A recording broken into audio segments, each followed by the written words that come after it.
Hello viewers, আসসালামু আলাইকুম। আশা করি তোমরা সকলেই ভালো আছো। হ্যাঁ ভিউয়ার্স, আমিও ভালো আছি। আজকে মনে করো আমাদের গল্পের পার্ট 2 সীমান্তহীন ভালোবাসা থেকে মনে করো আমরা নাম চেঞ্জ করে মেজর সাহেব দিছি গল্পের নাম। আচ্ছা, যারা চ্যানেলে নতুন আছো অবশ্যই চ্যানেলটিকে সাবস্ক্রাইব করে দিও, অবশ্যই একটা করে লাইক করে দিও।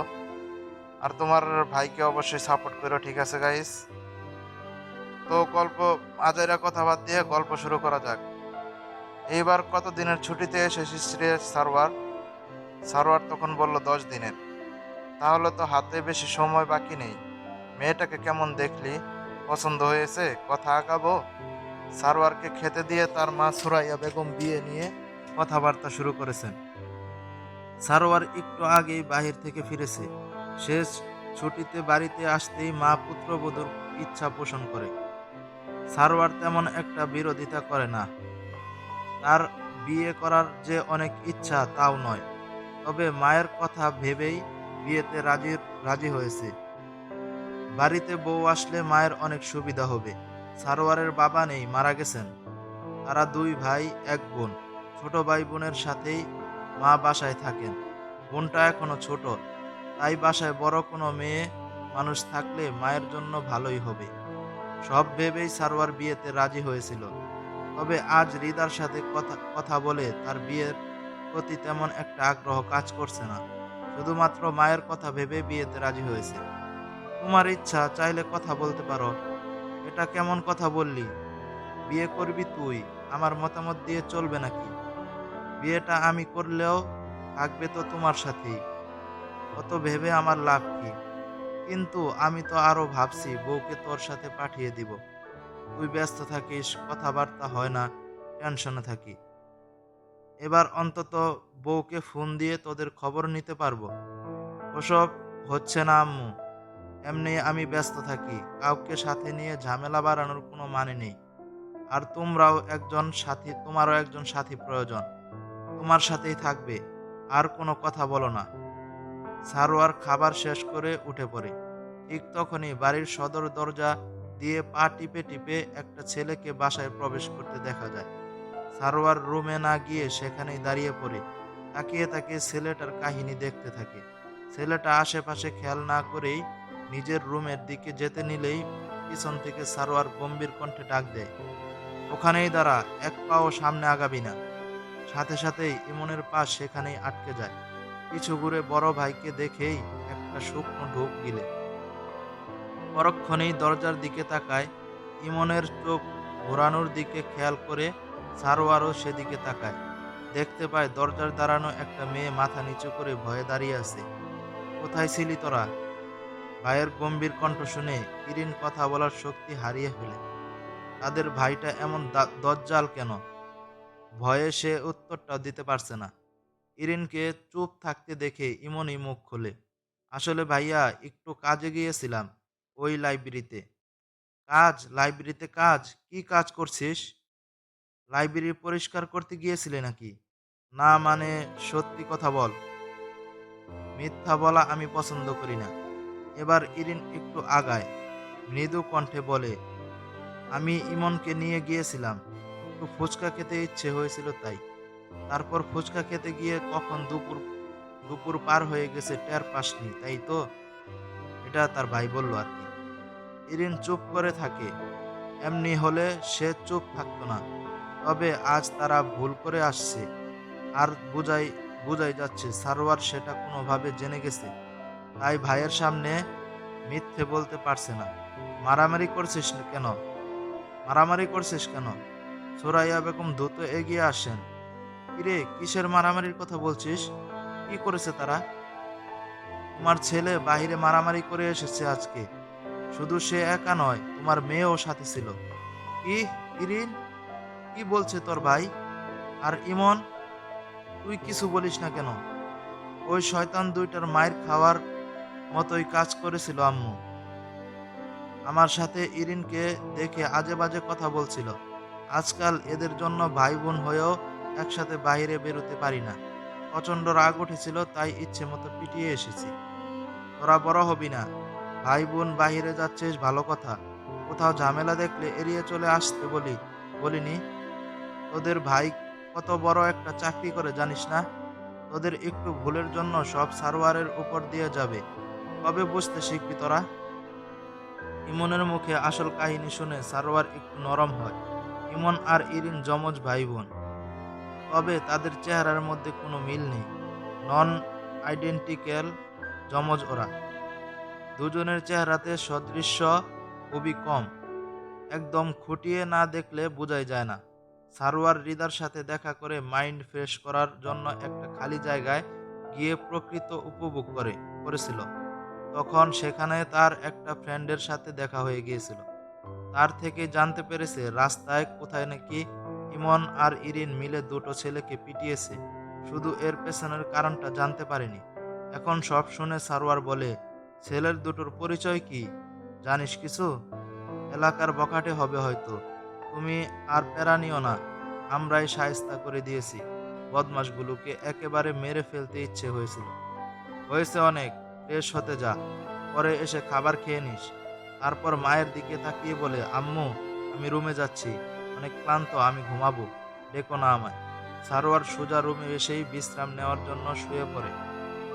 এমনিতে সব সময় কাজে ব্যস্ত থেকে অভ্যাস হয়ে গেছে। তাই মাঝে মাঝে এমন ছুটিতে আসলে শরীরে হাজারো ক্লান্তি ভর করে। মনে হয় আবারও কাজ করার মতো সকল শক্তি হারিয়ে ফেলেছে। অথচ ছুটি শেষে নিবাসে ফেরত গেলে পুনরায় সব ঠিকঠাক হয়ে যায়। এভাবেই চলছে জীবন। আম্মু আমাদের ভার্সিটি থেকে ট্যুরে নিয়ে যাবে, টাকা লাগবে অনেক। আবার কিসের ট্যুর? 2 মাস আগেই না কোথা থেকে ঘুরিয়ে আনলো, আবার কোথায় যাবে? হৃদয় একটু থতমত খেয়ে বলল, আবে বান্দর, একটা ফিল্ড ট্রিপ, পড়াশোনার ট্যুর এটা। আমাকে কি মনে হয় তোর আমাকে কি মনে হয় তোর, বোকা আমি? ফিল্ড ট্রিপে বান্দরবন নিয়ে যাবে এত দূরে? সত্যি কথা বল। মায়ের ঝাঁঝালো কণ্ঠ শুনে হৃদা মাথা নামিয়ে নেয়। মায়েকে মায়ের কাছে ধরা খেয়ে গেছে। মায়েরা শিক্ষিত হলে এটাই সমস্যা। পড়াশোনা নিয়ে মিথ্যা বললে সহজেই ধরে ফেলে। হৃদাকে মাথা নামাতে দেখে নৌসিন বেগম বলেন, কি চাস তুই? বিয়ে নিয়ে কি সমস্যা? সব মানুষ কি এক? সবাই কি খারাপ হয়? ভালো মানুষের কি অভাব দুনিয়াতে? তাহলে অন্য কোনো ভালো মানুষকে ধরে আনো, তাও এই লোকটাকে বাদ দাও। তাছাড়া ওনার বয়স দেখেছ? আমার বয়সের দ্বিগুণ বড় হবে। বুড়ো লোক একটা। 31 বছর হলেই মানুষ বড় হয়ে যায়? তোরই তো 20 হয়ে যাচ্ছে। কতই আর ডিফারেন্স। ছেলেটাকে দেখছিস না? বয়স বোঝা যায়। কত ভদ্র একটা ছেলে, ভালো চাকরি করে, তারপরও কিসের ফালতু অজুহাত দিচ্ছিস? আমার 20 না, 19 হয়েছে বলো। এ, তার মেয়ে বলতেছে, আমার 20 না, 19 হয়েছে বলো। মেয়েদের বয়স বাড়িয়ে বলতে নেই জানো না? আমি এখনো সুইট 16ই রয়ে গেছি। হুম। বুড়ি দামড়ি বলে বুড়ি দামড়ি বুড়ি দামড়ি মেয়ে বলে কি? বয়স নিয়ে ঝামেলা তুই শুরু করছিস। ছেলেদের এমন বয়সকে বেশি বলে না। সেটা বাদেও অভদ্রতামি করেছে আমার সাথে। আরেকটা মিথ্যা কথা বললে সোজা থাপ্পড় খাবি। যা, তোর বিয়ে করতে হবে না। ঘরে খুঁটি লাগাবো তোকে দিয়ে।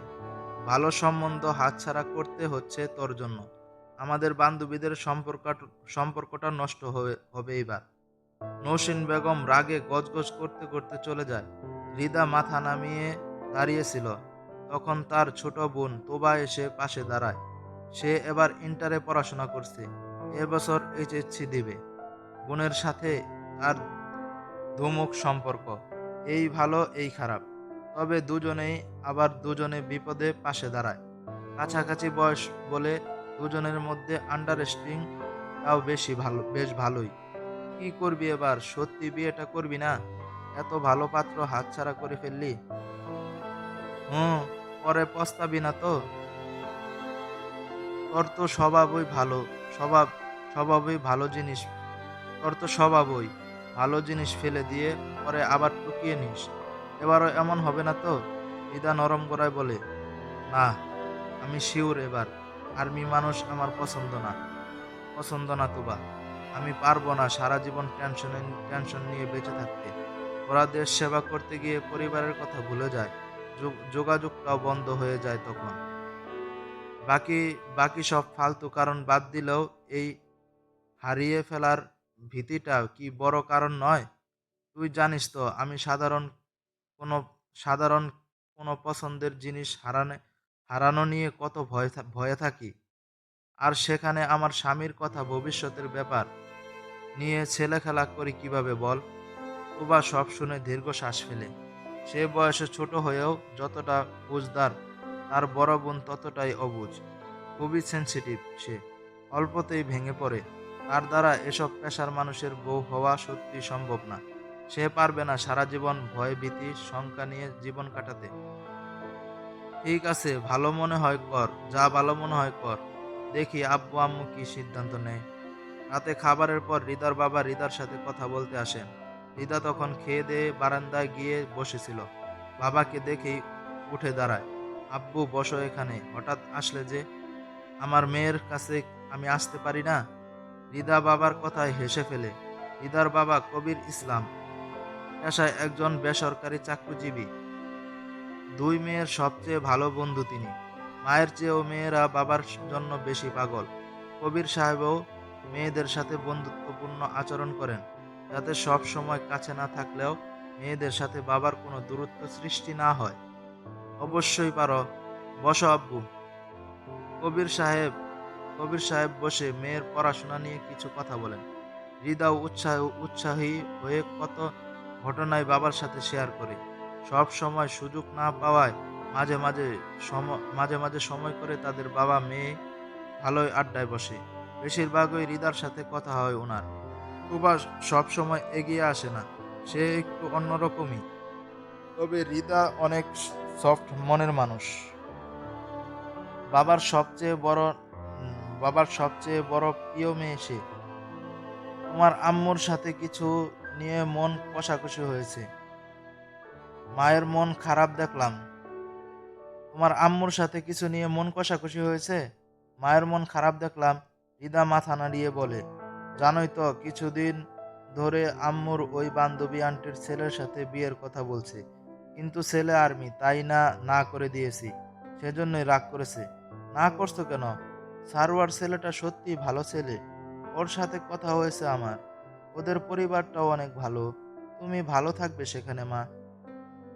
আমার মন সায় দিচ্ছে না আব্বু। আমার ভয় হয় খুব। আমি শান্তি পাবো না এই বিয়ে করলে। সারাক্ষণ টেনশনে থাকতে হবে আমায়। প্লিজ আব্বু, কিছু একটা করো তুমি। কি করতে বলছো এখন? বিয়ের সিদ্ধান্ত তোমার আম্মুর ছিল কিন্তু। আমি একটু ঘুরতে যেতে চাই, একটু দূরে বান্দরবনে। ততদিনে আম্মুর রাগ কমে যাবে। অনুমতি চাচ্ছ? দিতে পারছি না তো। গার্ডিয়ান ছাড়া তোমায় এত দূরে পাঠাতে চাচ্ছি না। এখন তো এই কথা বলে আমায় টেনশনে ফেলতে যাচ্ছ। মামার বাসায় যাব। তোমাদের তো সময় হয় না তোমাকে সাথে নিয়ে যাই। আমার তো মন সায় দিচ্ছে না। তোমাদের ওই দুই বোনকে নিয়ে আমি এমনি টেনশনে থাকি, বিশেষ করে তোমায় নিয়ে। তোবা তোমার থেকেও বেশি ম্যাচিওর একটা মেয়ে। কিছুই হবে না আব্বু, প্লিজ যাই। মামা মামি থাকবে তো? মামার সাথে কথা বলে নাও। হৃদার মামা সেলিম ইসলাম সেখানকার একটি সরকারি প্রতিষ্ঠানে চাকরি করেন। চাকরি সূত্রে পরিবার নিয়েই সেখানে থাকেন। ছোট একটা ছেলে আছে ওনার। কয়েক মাস হলো সেখানে পোস্টিং হয়েছে ওনার। তারপর এখন পর্যন্ত হৃদারা কেউ সেখানে যায়নি। হৃদার এমনিতে পাহাড়ের প্রতি একটু বেশি আকর্ষণ আছে। আর বান্দরবন একটা পাহাড়ি এলাকা, হৃদার পছন্দ মতো একটা জায়গা। অনেক দিন ধরেই ভাবছিল সুযোগ করে সেখান থেকে ঘুরে আসবে। এতদিনে হয়তো সেই সুযোগটা হয়ে ওঠেনি। বাবা বেশি বেশি একটা মানা করবে না, যেহেতু মামা আছে সেখানে, তাই মায়েরও দ্বিমত করার কোনো কারণ ছিল না। শুধু সমস্যা একটাই, এই বিয়ে নামক প্যারা। মা বাদ দাও এসব বিয়ের কথা, বাচ্চা মেয়ে একটা। এটা ওই যে ছেলের পরিবারের থেকে বলতেছে। মা বাদ দাও এসব বিয়ের কথা, বাচ্চা মেয়ে একটা। কথা বলেই বুঝতে পেরেছিলাম বয়সে বড় হলেও বাচ্চামো যায়নি, পারবে না সংসার করতে। তোমার বান্ধবীকে বলে দাও এসব বিয়ের কথা ভুলে যেতে। কিন্তু মেয়েটা মিথ্যে বলল কেন তোকে নিয়ে? আমি রিতা মেয়েটাকে এমন ভাবিনি। দেখতে তো ভদ্র মেয়েই মনে হয়েছিল। বিয়ে ভাঙতে এমন কাহিনী করবে আমি আশা করিনি। আহা, বললাম তো ভুলে যাও এসব। রুমে যাও, রেস্ট করো গিয়ে। সুরাইয়া বেগম মাথা নেড়ে চলে যান। তবে মাথা থেকে রিদা মেয়েটার কথা যাচ্ছেই না। সুরাইয়া বেগম আর নৌসিন বেগম কলেজ লাইফের বান্ধবী ছিলেন। বেশ ঘনিষ্ঠ বন্ধুত্ব ছিল তাদের। তবে বিয়ের পর হঠাৎই দুজনের মাঝে দূরত্ব সৃষ্টি হয়ে যায়। অনেক বছর তাদের মধ্যে যোগাযোগ ছিল না। বছর খানিক আগে হঠাৎ করে অন্য এক বান্ধবীর মাধ্যমে তাদের পুনরায় যোগাযোগ হয়। দুজনেই খুব ইমোশনাল হয়ে পড়েছিল। কলেজ লাইফে কত দুষ্টুমি করেছে দুজনে মিলে। তাদের বন্ধুত্বকে বেস্ট ফ্রেন্ডশিপ জুটি বলতো সবাই। মাঝে দূরত্ব সৃষ্টি হওয়ার সব ভুলে সম্পর্ক গাঢ় করতে দুজন মিলে ছেলে মেয়েদের বিয়েতে সিদ্ধান্ত নিয়েছিলেন। এর মাঝে সুরাইয়া বেগম একবার বান্ধবীর বাসায় গিয়েছিলেন। তখন হৃদার সাথে ওনার দেখা হয়েছিল। প্রথম দেখায় মেয়েটা বেশ চোখে লেগেছিল। ছিমছাম চেহারার, মোটামুটি সুন্দরী, মেয়েটার মধ্যে বেশ মায়া মায়া ভাব ছিল। তাই মেয়েটাকে নিজের ছেলের বউ বানাতে অমন প্রস্তাব দিয়ে বসেছিলেন। তবে মেয়েটা যে রাজি হবে না সেটা ভাবতেও পারেনি। সুরাইয়া বেগম চলে যেতেই সারোয়ার চিত হয়ে বিছানায় শুয়ে পড়ে। ভাবতে থাকে গতকালকের কথা। গতকাল কফি শপে সে নিজে গিয়ে অপেক্ষা করেছিল। মেয়েটা এসেছিল পাক্কা ৪৫ মিনিট লেট করে। সারোয়ারের কাছে সময়ের মূল্য অনেক বেশি। তবুও মেয়েটাকে কিছুই বলেনি সে। ধৈর্য ধরে অপেক্ষা করে গেছে।